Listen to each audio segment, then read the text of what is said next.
Good afternoon, everyone. My name is Hiram Figueroa. I am the founder and the host of LinkedIn Perspective. Today, we're going to be able to speak to a special person that's been in the community for quite some time. And this gentleman has been doing some high-level, cheer-level performance for the last 20 years. We retired, and now he's a successful entrepreneur, but he's got quite a few things that he wants to share with you. And we're going to have a candid conversation because it's pretty much getting a perspective from him as more or less of how he views his transition from the military special operations to being an entrepreneur and how he views things. And he wants to be able to share his story. So, Garrick, please introduce yourself. You know, Well, hello. Thank you for having me on the show, Hiram. Appreciate that. Yeah, Garrick, Fernbaugh. I did 20 years in the SEAL teams from 88 to 2008. And then I started contracting immediately after that. I did that for the next 7 years. Um, hadn't, well, let's just say then I jumped into providing my own training after that. Kind of brainstorming a way out of Afghanistan and being gone all the time. So I figured I'd start providing firearms and tactics training. I did that for about the next 6 years and then got focused on what I refer to as better training aids for the firearms training, which are the targets that I'm into now. so So I we see use it in the background. I see that in the background. So just tell them just a lot of people are there. I just came from the SHOT Show, right? So we both know what the SHOT Show is. If you for could just sure. expand to it from the SHOT Show and how we know so many people and just hit it on the head because I'm a gun fanatic. A lot of pew pew shoot. I love the SHOT Show. I missed it this year, but it's like a big reunion, man. Yeah. So it's fun going there. Um, let's see. So you want to hear about the targets? Is that right? Yeah, I want to hear. People want to hear about the targets. They want to hear about you, what you've done, and how this Okay. coordinates with your entrepreneur and how Right. the union of the Shot Show brings in a lot of value because people don't understand that Yeah. as well. Well. Thank you for that for the transition. So, well, let me start with this. It was not an easy transition. Um, I think I was honestly kind of half-hearted doing the firearms training. I put a lot of energy into it, but it kind of I think a lot of special operations guys will resonate with this. It's like everything you do after that doesn't stack up. You know Hmm. what I mean? Probably for a lot of military guys. I mean, regardless of what your job was, you feel like you have a tremendous amount of purpose in life when you're doing that, especially if you're serving during wartime. So, and I spent a lot of time on the ground in Afghanistan and some in Iraq. So, and then, geez, about 10 years in other countries all added up quite a bit. So, but the transition was rough. I actually hit like rock bottom in 2017. I lost everything. I was basically a homeless vet. A buddy of mine gave me a room to sleep in at his place. So a lot of people don't understand that a guy, a hot top tier one level guy, they go through a lot of stuff, and we keep that quiet because a lot of people, it's a community. You know how it works. We both know if you're familiar with it. It's pretty much within the community, within the teams, but it's something that if you're being so transparent about it, you need to be able to share that because people think it's guts and glory, and they don't understand that you have feelings, you have issues like I have, Mhm. and then we Yeah. have challenges, and then people don't understand the fact that when you hit a rough spot, they wonder why that's happening. So if you can elaborate on that, that'd be great for people to understand that as well, going into the targets. Okay. Certainly. So, like a lot of folks had built up, I mean, I had a nice house and a nice neighborhood and this and that, but a lot of military guys will relate to this. It's like the amount of alcohol I was drinking had been slowly creeping up over probably a few years. And it got to a point where it was just, probably affected me in a lot of different ways. Let's just say that. I had some PTSD and some depression going on. And eventually I realized that the alcohol was making that a lot worse. So when I quit drinking, that was kind of the beginning of the turnaround. And honestly, it's like if I hadn't been so just the alcohol contributed to the depression, and the depression just disabled me. I could not save myself. I Mm-hmm. had some issues contracting, like passport issues. I didn't get back overseas when I was supposed to. I was going through a divorce right then. It was like this perfect storm of sorts. And when I got behind on a few payments on the house, I never caught up. So the house went into it wasn't a foreclosure, it was a short sale. Dude, and then when that thing was gone, I had nothing. Like literally.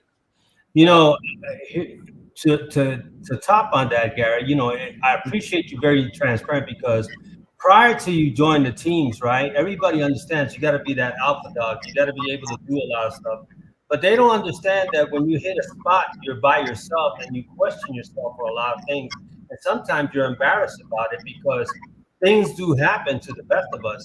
I know I went through that. You know, PTSD. I had my depression. I wasn't focused. I wasn't laser focused.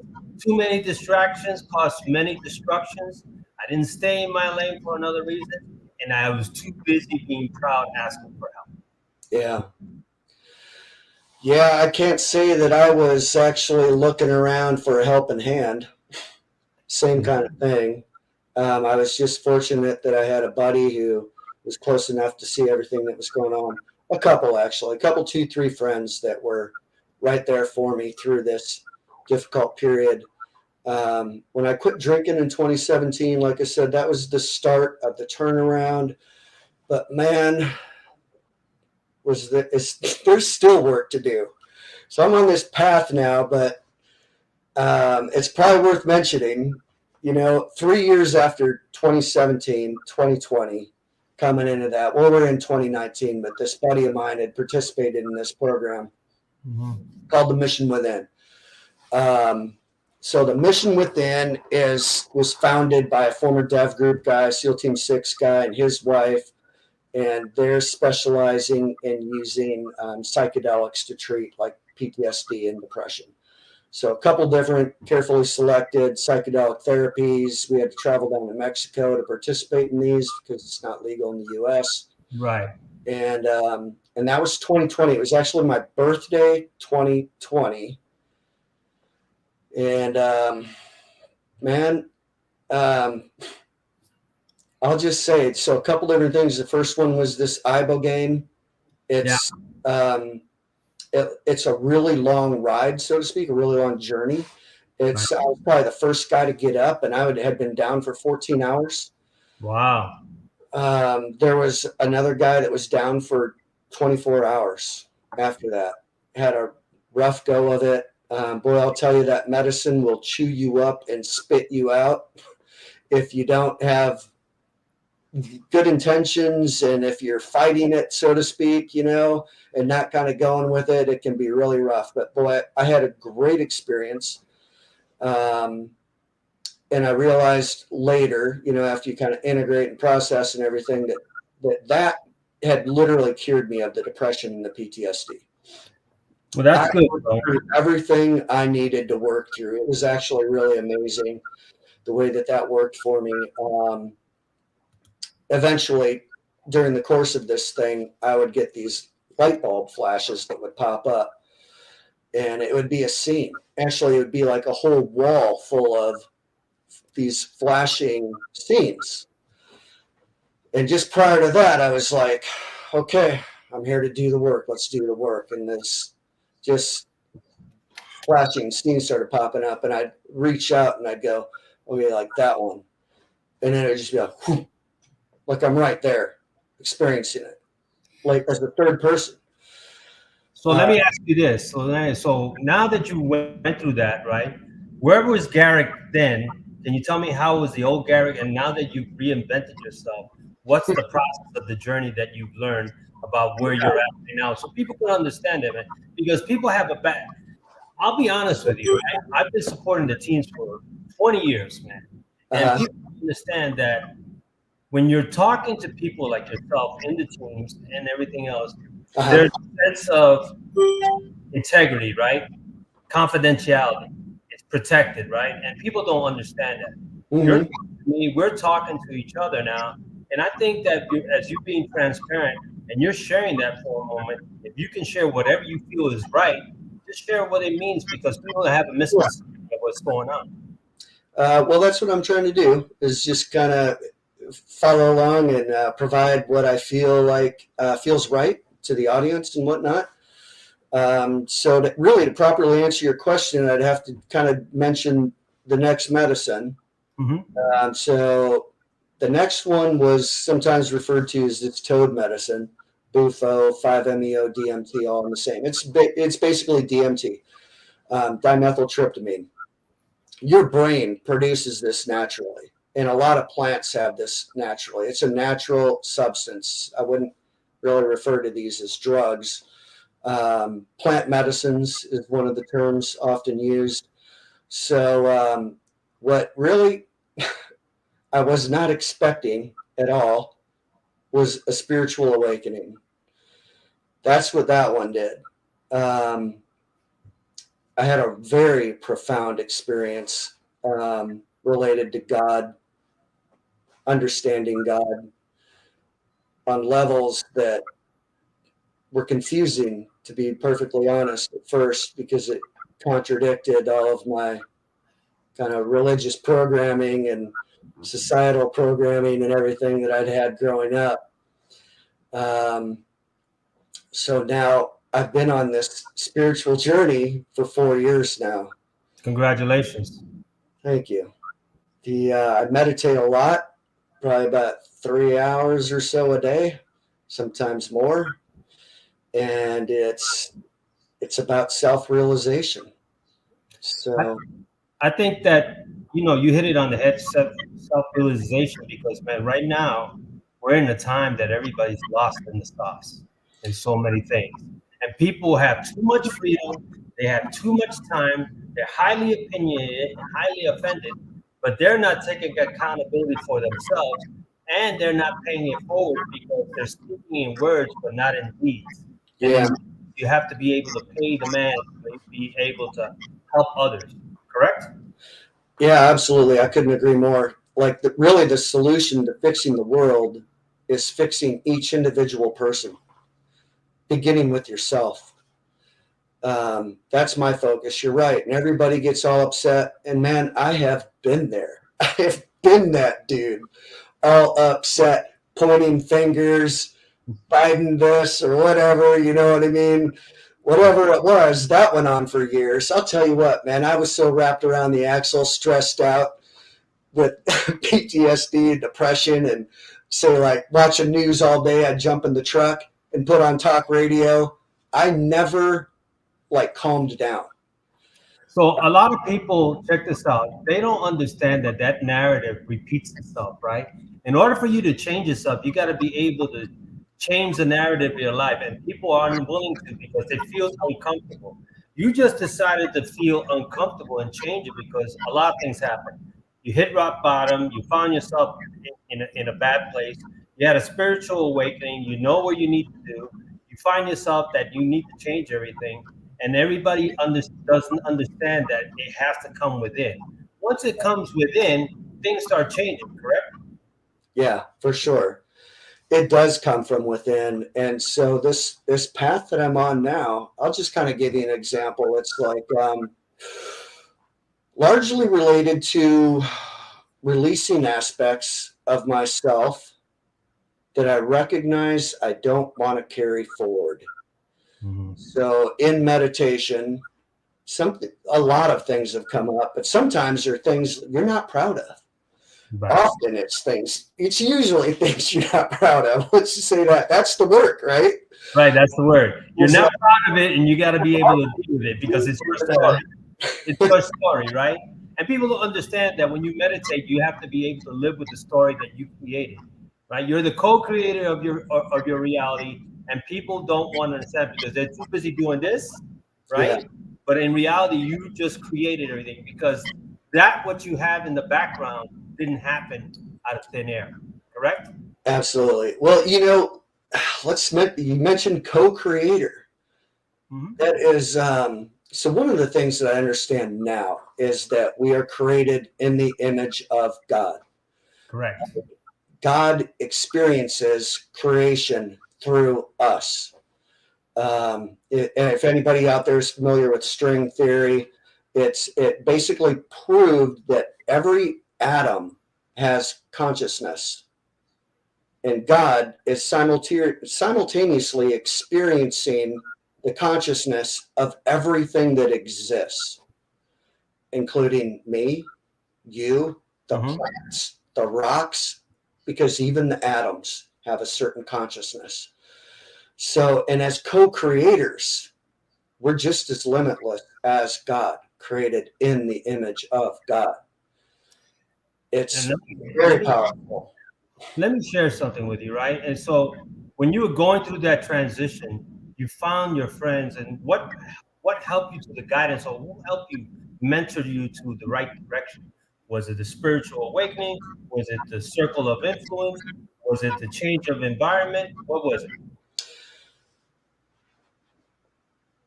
What I believe now is that I'll just say kind of subconsciously, we're creating the reality that we're experiencing. I had created a reality that brought me to rock bottom. I didn't realize at the time it was sort of like me doing this to me, Hmm. and sort of like, "Hey, wake up," which I did.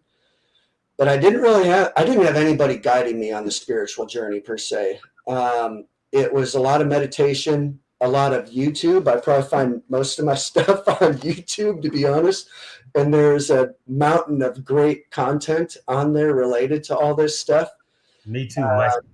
Me too. And it's spiritually related content. So I kind of find it's kind of surprising when and some of these videos get pulled down because they violate YouTube's terms. But Go figure. Go figure. But let's talk about this. Let's talk about the vision that you got back there, all right? right, okay. Let's talk about that. Let's bring it back and then we'll circle back because that picture right there, as we Mhm. talked about, explain to the people what the SHOT Show is, what the reunion is, and how big it is. Because I can tell you, I just came from it, my first one. I'm gonna go again because Yeah, man, it was unbelievable. It was an experience in itself. And I tell you, each day I put about 19,000 steps. I was walking. yeah, yeah. It's a lot, man. Shot Show kind of wears me out because it's like information overload. There is so much to see. It's such a great way to get updated on everything in the firearms industry. I'm kind of tactically related, but as a guy was telling me a couple of years ago, he's like, the tactical side of the firearms industry is 1% of the firearms industry. And there Mhm. is everything going on at SHOT Show. It's what, about 70,000 people? It's about 70,000 people. There's one, two, three, six floors, two, Yeah, three casinos, right. three overbridges. And, It's nuts, man. and I can tell you that I've met so many people in the reunions and I've seen, I was excited. I mean, even though I wasn't a vendor, the talent and the equipment that they have and the information, I was tired that night. And I just like crashed that first Mhm. to get up and do it again, to get up and do it again. And it was like you couldn't stop just going back and forth. But explain to them what you do that is in accordance, that collaborates with the SHOT Show, what you do. Well, I haven't brought the company to SHOT Show. Not this company. I Not, went to SHOT Show as a tactical trainer when I was running. My company then was called Red Frog. Um, so, but here when I started running the courses hot and heavy, I was trained. And first of all, I got the military instructor qualification. It's helpful. I'll just say that. I know there's a lot of guys out there that have that. I also got this master training specialist certification that the U.S. Navy provided. That kind of turns you into a school teacher of sorts, in which they teach you to create a program, create a formal training program, implement that program, and maintain it. So I've been really meticulous about my courses and curriculum. I write everything out. And at a certain point in time, I realized that, like, when we run into a room getting ready to shoot bad guys, what do you see? It depends what you see. I'll tell you what you don't see is a silhouette target. You don't see a bland piece of cardboard. That's what you don't see. But honestly, man, I shot that target more than I shot anything else during my time with the CIA and the SEAL teams. I remember breaking rounds through those targets, thousands and thousands. I remember my buddy. He's a retired Marine, right? He's got a question for you. How do we get more information? He's talking about your stuff. Right? Okay. Highvaluetarget.com is the website. You can put it in the chat, Garrick, when you get a chance. All right. And then what's got going on over here? Yeah, you can put it in the chat so people can get an idea of what's going on. But as far as shooting is concerned, the people don't understand that. And yeah, everybody goes shooting. And I remember you were telling me that you were practicing. You had live ammo. You were practicing and practicing. Yeah. And then it's a big difference from a silhouette to what you're doing right now, right? Well, and, that might be important to point out as well. So, after 20 years in the SEAL teams, I was a good shooter. In the platoons that I was in, I was, maybe say top 4 consistently in the platoon. Like, I was always a decent shooter. The CIA, like, vetting to jump into that program was really stressful and difficult, to be honest. And it was 2008. My wife was a realtor. The market had just bottomed out. Yep. I needed this job. This was a 6-figure a year job. And you're shooting for your job. I'm telling you, man, when you don't pass one of the lines, they're like, dudes walk to the car right then and jump in the rental car and drive off. Like, Dunsky, you're out. That's a lot of stress, man. And there's no mercy, because I remember you were telling me a couple of guys within the teams is that they don't, you don't F around with that stuff, right? Because you're shooting for your livelihood. And people understand that when you spend that high level of training in a tier level and you're going to another agency, that they already know that you come up to tier level, they've set the bar even higher. And if you've already, this tier level, and you're taking a line, you're going like, what am I not doing that I'm not reaching that plateau? Now I really put more pressure on myself, correct? Yep. So I've always enjoyed shooting. I was there. Initially, I showed up for vetting, which was this 1-week course, but we did 3 weeks of training prior to the 1-week course of vetting. And then we were signed off to go overseas, but we still had to go through this more advanced course, this development course. So I just completed the vetting, and this buddy of mine from SEAL Team 5 was in charge of the whole program. Right. An old buddy of mine, and he's like, Fern, man, so why don't you jump into the development course? I'd just been there, like, all stressed out for 4 weeks. 3 weeks leading up to that week, I just passed it. I was so looking forward to going home. And he's like, you're going to have to do it anyway, sooner or later. You might as well do it now. And, like, that group of people was just, like, 50 feet over that way, right? No pressure. So I'm like, all right, fuck it, man. Let's do this. And I jumped into another 6 weeks of training. Dude, I was tuned up by the time I got done with that. And then the next 7 years of contracting, what would happen is if I was at one of the outstations, which Kabul was the only station within Afghanistan where we didn't shoot a lot. Right. The other bases, man, I would jump on an ATV after dinner and head out to the range and shoot until it got dark. And then I'd drop the nods and shoot for a little while into the darkness. And you know what I mean? Free ammo. The range is 5 minutes away on an ATV. I shot a lot. So that was about 2 hours or 3 hours of shooting? No, it was probably about an hour. But, like, maybe, but actually more like an hour and a half, because I'd kind of go last light into darkness. But I did that for 7 years. And then I started providing training courses. And dude, my shooting really advanced when I started running training courses every week for civilians, military, law enforcement. And that's when I had come to this realization. I'm like, the targets suck. That's Like, what you these got right there. silhouette targets are not the deal. This is not what you see when you're engaging, like eliminating the threat, so to speak. So, So look, explain to me or explain to them. I know where you're getting at because we talk offline, but explain to the people the silhouette versus what you got in that background, the vision, the yeah, perception. Because when you're on edge, right? When you're out there shooting, right? Your mindset is pretty much focused on a certain target to eliminate the threat, not envisioning a target, but helping you train to see something else. Correct? yes, for sure. So, yeah, my intention is to help you to train to see something else, see something more. When we're shooting on a silhouette target, um, what ends up happening is you shoot center mass. And we've been training the military, law enforcement, civilians to shoot center mass on a silhouette target since Vietnam. Mm-hmm. Kind of interesting history, honestly. So, the troops all shot a bullseye target in World War II.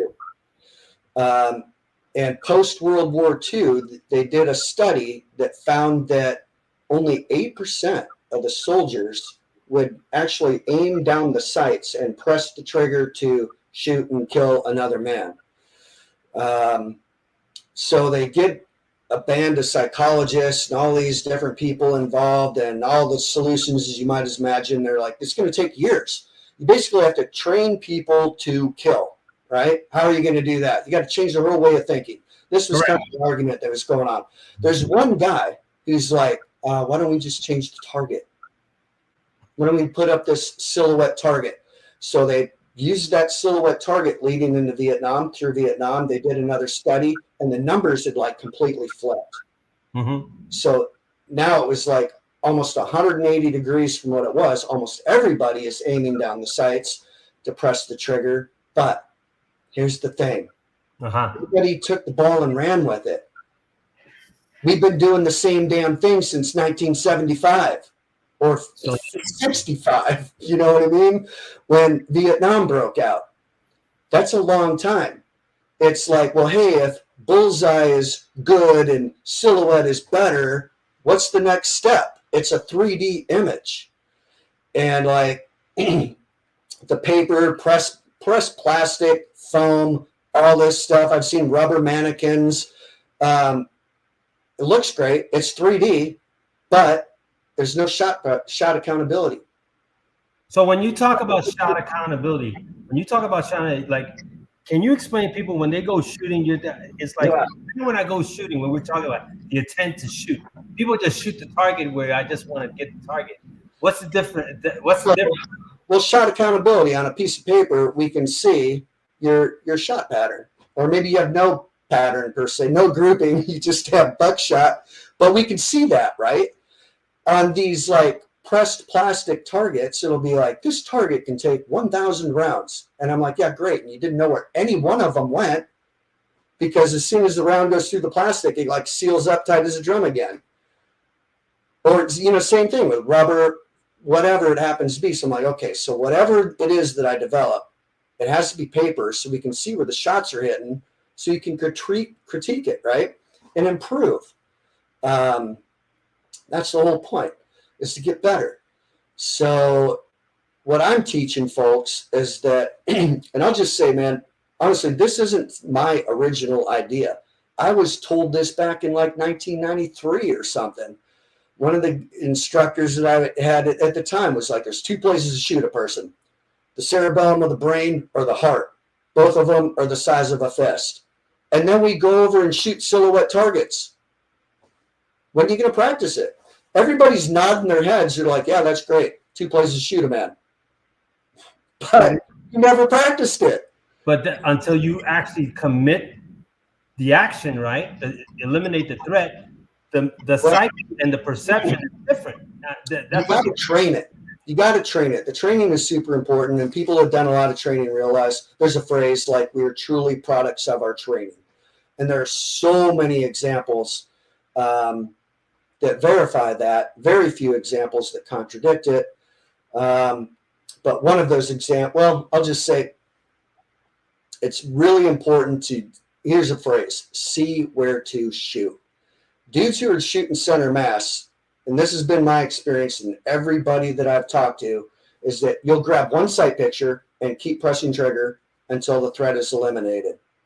This is essentially why we get dudes who have been shot an exorbitant number of times. Let's just say that. Really, honestly, it takes one round in the right place, and threat is eliminated, whether that be the heart or the cerebellum.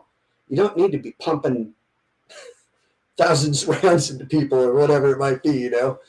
It's pretty much where you're concentrating on eliminating the threat. Like you say, there's two targets versus somebody actually shooting a silhouette because they're not focused. If you start training them as you did from a tactical aspect, you'll be able to eliminate it and start wasting rounds and trying to fill them up with rounds and thinking you're going to hit one. Well, it's not that folks aren't focused shooting the silhouette target. They are, for sure. But they're, you know, if you're special, like you're in special operations, you shoot high thoracic cavity, which means all the rounds are about right here. But all for the rest of you nugs, you're not good enough to do that. You're just going to shoot, you know, center mass. But then the special operations guys always have to be. They're like, oh, well, we're special. We shoot high thoracic cavity. I'm like, is the heart up there? I have personally, before I started training myself to do this, I put 3 rounds of 147 grain Hydra shot, 9 mil, into a dude's freaking high thoracic cavity, and he was running around for about 10 minutes. He shot and wounded 2 other people after that. How is that? If you're pumping around and you're how far away from the distance? I was probably 20 yards from this guy. It was just, long story short, it was one of our guards in Kabul, one of our guard force guys had been radicalized back in the province where he grew up. His father had been with us for about 10 years as part of the Northern Alliance. He wanted his son to get one of the highest paying jobs that you can get in Afghanistan, you know, as a guard for us, for the agency. And his son had been there for about 2 months. And we figure it was actually a pretty smart plan. He had initiated a code red from the bunker. So he's firing into our dining facility one night. It was probably about 8:30, 9 o'clock at night. It's pitch dark. And I hear a burst of gunfire going into the dining facility. Well, I didn't know it was going into the dining facility at the time, but I ended up responding to this thing. I was the first guy on the scene. So, yeah, eventually we got him. But he was, I don't know, radicalized, tied up in the bunker there.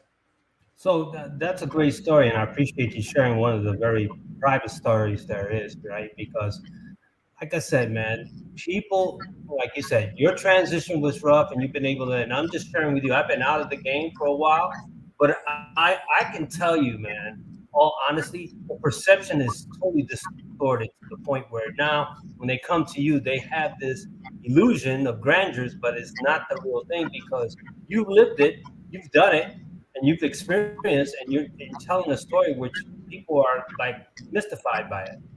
Mm-hmm. Well, so with the targets, what I eventually realized is that we need to be aiming for the heart or cerebellum of the brain. So I created a product line that enables us to do that. I've always been interested in kind of the psychology of things, the science behind it. You know what I mean?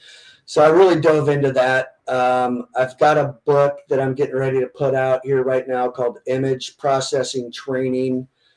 And it's just all about those training principles, you know. So if I show you, like a 3D image. I don't know if you guys can kind of see, probably a little too far back, but I could see it. I could see it. Well, I've got these characters that I've developed in a 3D animation program. And then I use a couple other programs to kind of come up with my final product. But one of the things that I'm doing that is, I think, different than what everybody else is doing, and another one of my phrases is that your targets need to reflect the threat that you're training to eliminate. So that's kind of different for most law enforcement and civilians. So I've got like some gang member like looking dudes. This was another thing about the targets that used to bug me. When I was buying targets, right? I'm like, this dude on this target looks like an off-duty cop posing for a picture. Correct. He does not look like a thug, a dude who's going to eat your freaking lunch, knock your teeth out, maybe kill you, and be happy about it. Like, clearly, off-duty cop posing for picture. This dude could be my neighbor. So another thing I've gone through is, like, I try to make them look like the threat, like dudes who will mess you up. I've got target images of guys wearing body armor or a big Rhodesian vest across the chest. The guns have optics and suppressors. The dude might even be wearing a helmet. If you aren't training to shoot that, you're going to lose the gunfight. I've actually got a perfect example. Are you ready for it? I'm ready for it. Go ahead. I'm ready. I'm being quiet. As good as I was at shooting, and when I'd say I was one of the better shooters when I was doing this agency gig. This other buddy of mine was way better than me. I mean, to give you an example, we were having like a little contest like on Instagram.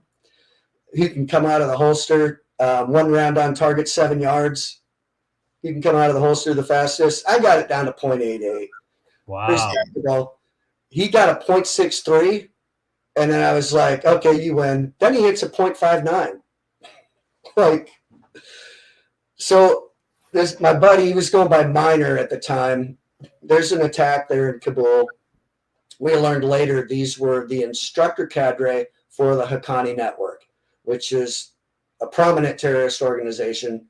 They're in Afghanistan. They have their shit together. They know what they're doing. They're the real deal. There's these 4 guys that are on our guest list somehow to get onto the base. So they were allowed into our like outer perimeter where they do vehicle checks and kind of secondary checks and whatnot. And the local guard force guys were like, there's something up with this crew of dudes, you know? They're wearing military uniforms, like U.S. Army uniforms. The haircut, the ID cards were legit. They're on our list, but our guards, they're like, nah, there's something up. So they're on the radio trying to get permission from higher ups to release these guys into the inner perimeter. If they had been released into there, it would have been a bloodbath, because I'm telling you, the case officers aren't like Jason Bourne in the movies. And a lot of these folks wandering around, some of them are just, you know, like 65-year-old dude who was a plumber and retired out of his plumbing business, and now he's making extra money contracting over there, or an electrician or something like this, right? So how many times do I shoot? Well, I'll just answer that question real quick. Firearms are like musical instruments. If you want to play in the orchestra, you better be practicing every day.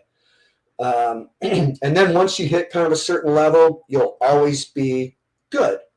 But if you want to be really good and maintain it, you got to be running the instrument, you know, practicing.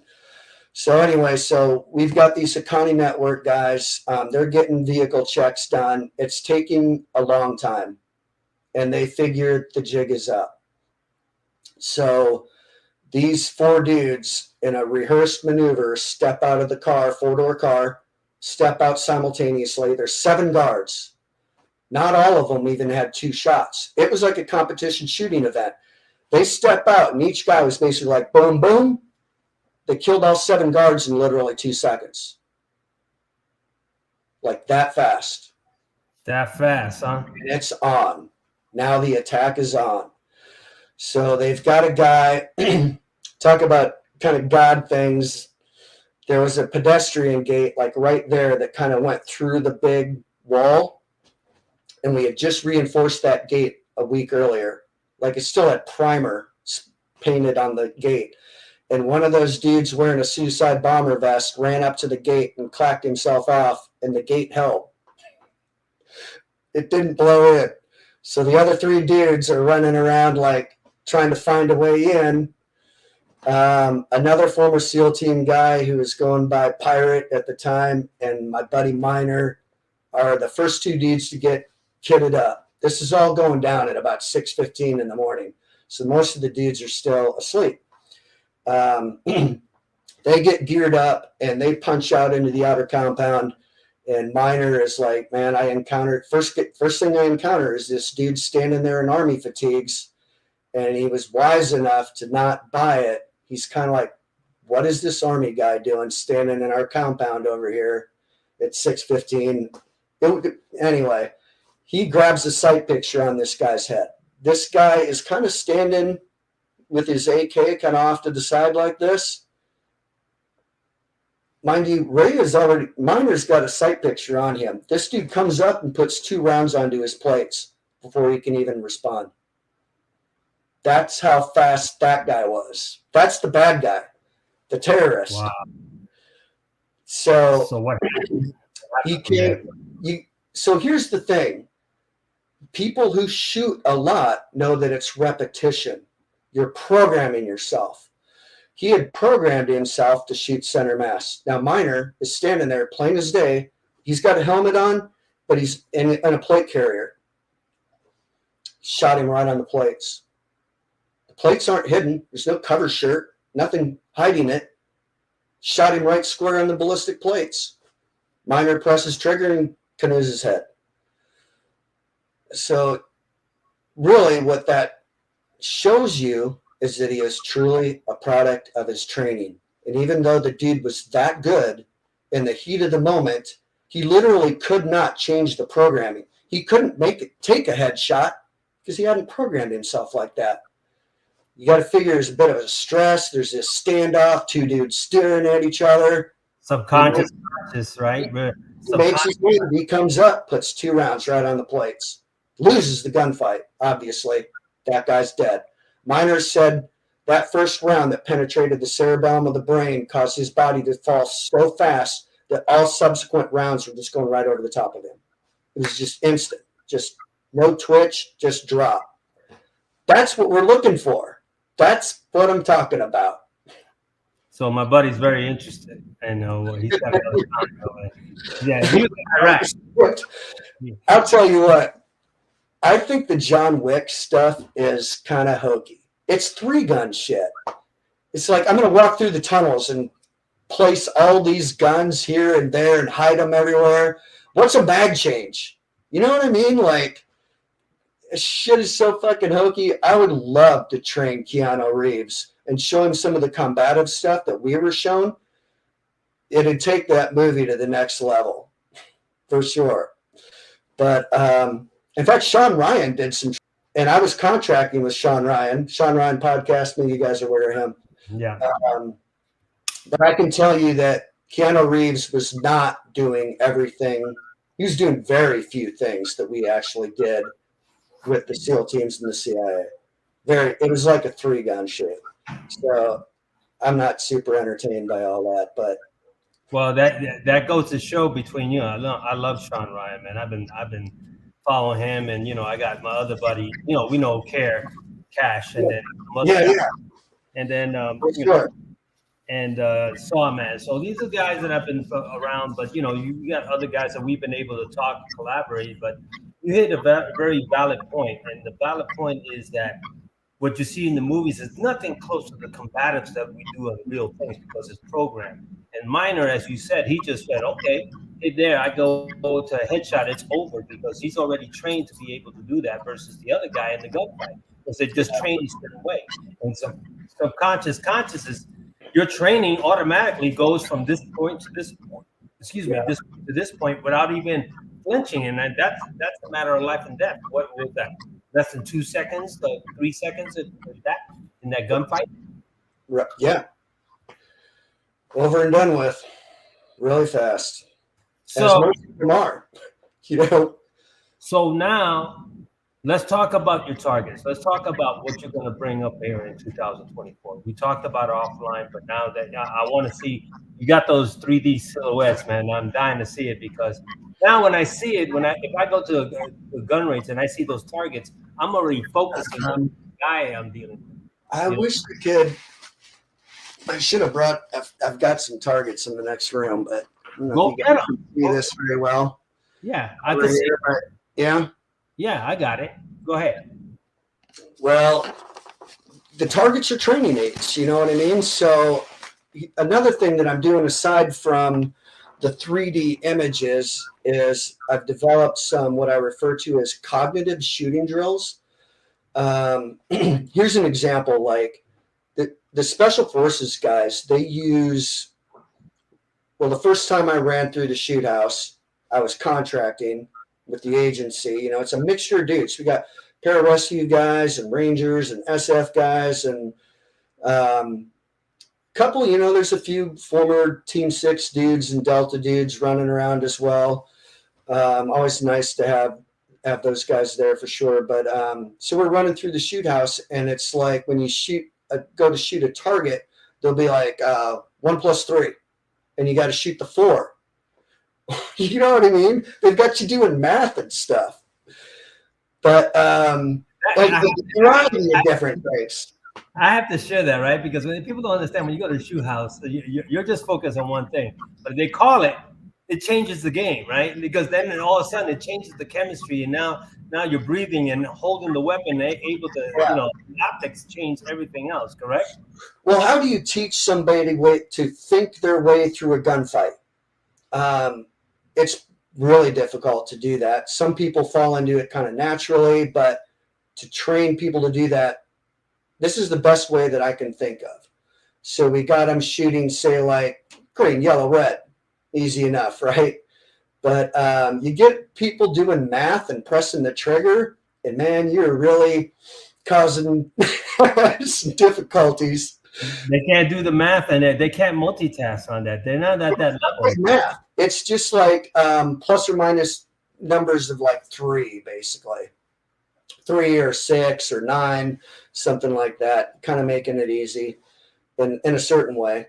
But yeah, that's one of the things that we got going on there. Here's another one of the training principles that I've kind of incorporated here is that, so going back to say like the 90s, when I was on the range in the SEAL teams, shooting center mass, training to shoot center mass, it would be like, hey man, like get rounds on target, man, fast as possible. You don't have time to think. Do not think. Just shoot. Just get rounds on target. Kind of like that, right? And then in the early 2000s, well, in the 90s, the accepted times, reaction times, was 0.25. So like 1/4 of a second is what they were saying. That was the science at the time. The science at the time said it took 1/4 of a second for your brain to recognize something had just happened.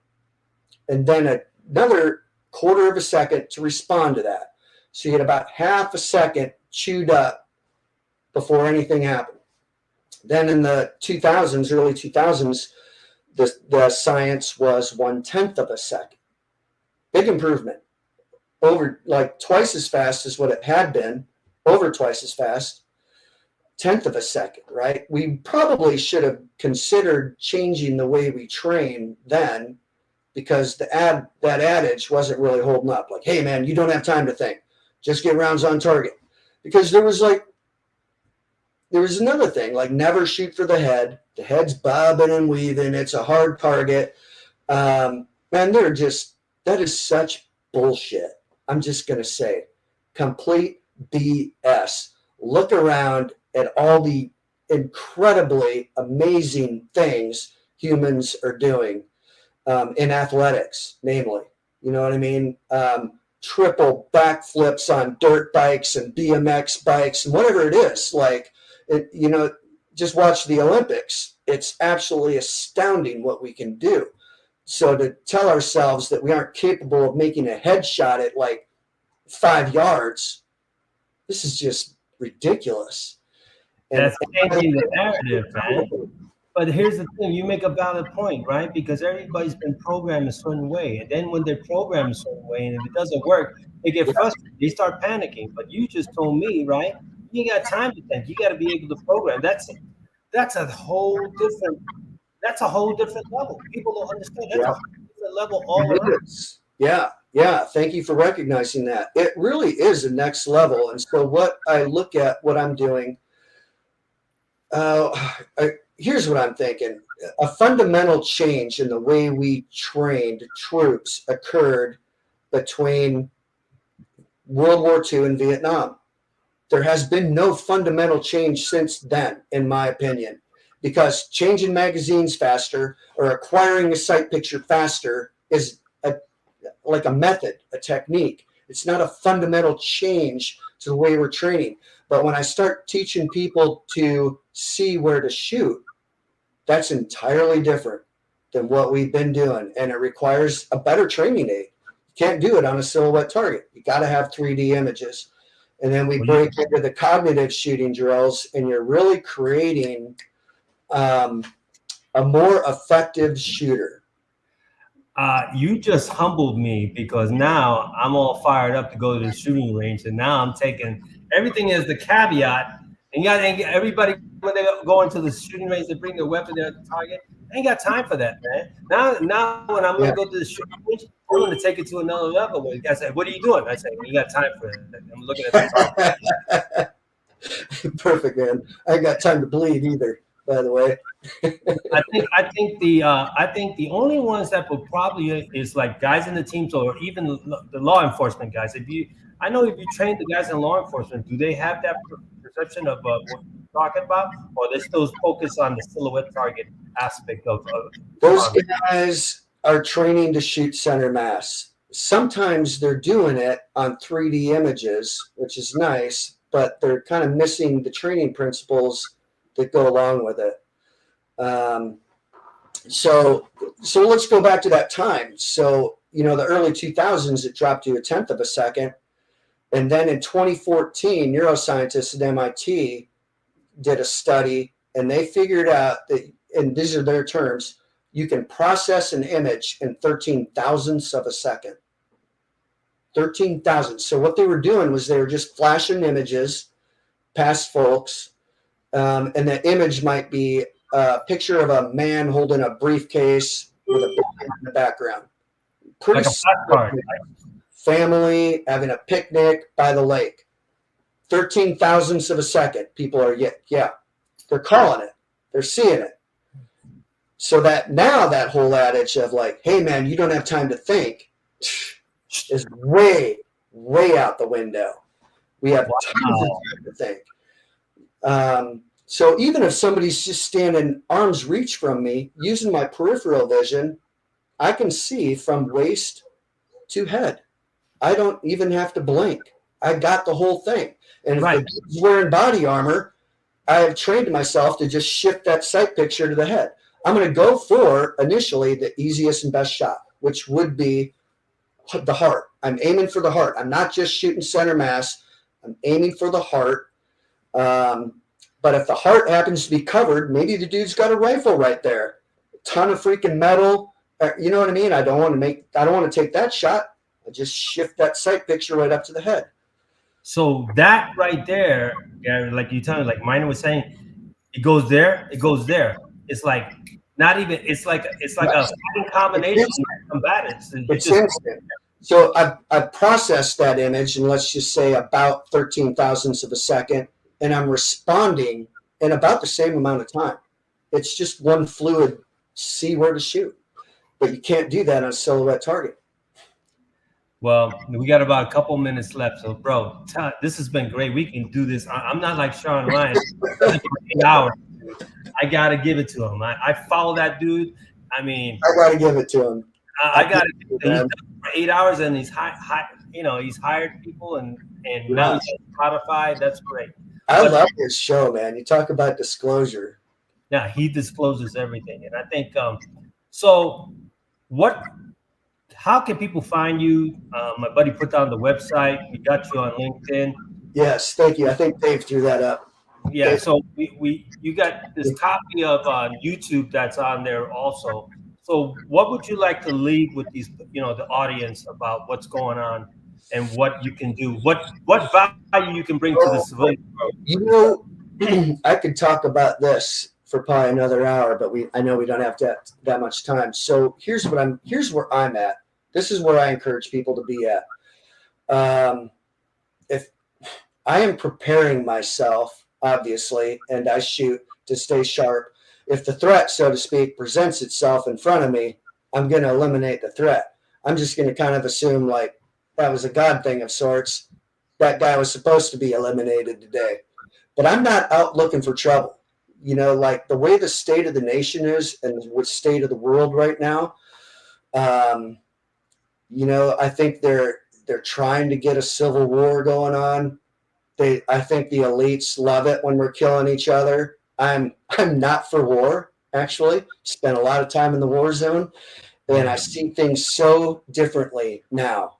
I'm Yeah, like, you can take that war and shove it straight up your effing, you know what? of course, because you've seen it, you've been it. Like, I'm not buying your propaganda, the contrived crap going on in Israel right now. Israel knew they were going to be attacked. They didn't respond. Hamas and Israel and all that's contrived. The Ukraine, that's all contrived BS um, as well. And what they're trying to get it going here in the U.S. I know there are sleeper cells that have come across the border. Bro, let's put They're it this way. The sleeper cells, let me share that. They show it over there in Eagle Pass. I got a couple of guys in the Homeland Security. They're not stopping them. And the whole thing is talking yep, about, and a lot of people don't understand. The UN has been able to provide these people with $9,000 of gift cards, a place to sleep, a cell phone, and an airplane ticket to yeah. go anywhere. And who And funds the UN primarily? It's U.S. taxpayer dollars. Like our own tax dollars are hitting us in the rear end. right. Like, talk about an insurrection. That's an insurrection. That's a real insurrection. January 6th and all that talk, that's not an insurrection. This is an insurrection. Well, like I said, I'm glad you said it because people don't see it from my end. But when you have two people, when there's more than two people saying the same thing, it's the same, Mm-hmm. and Yeah. it's a matter of opinion because people don't really understand it. So moving forward, we're gonna do another show because I know we can talk another hour, but this is great. So you got 3 minutes. You close it. Go for it.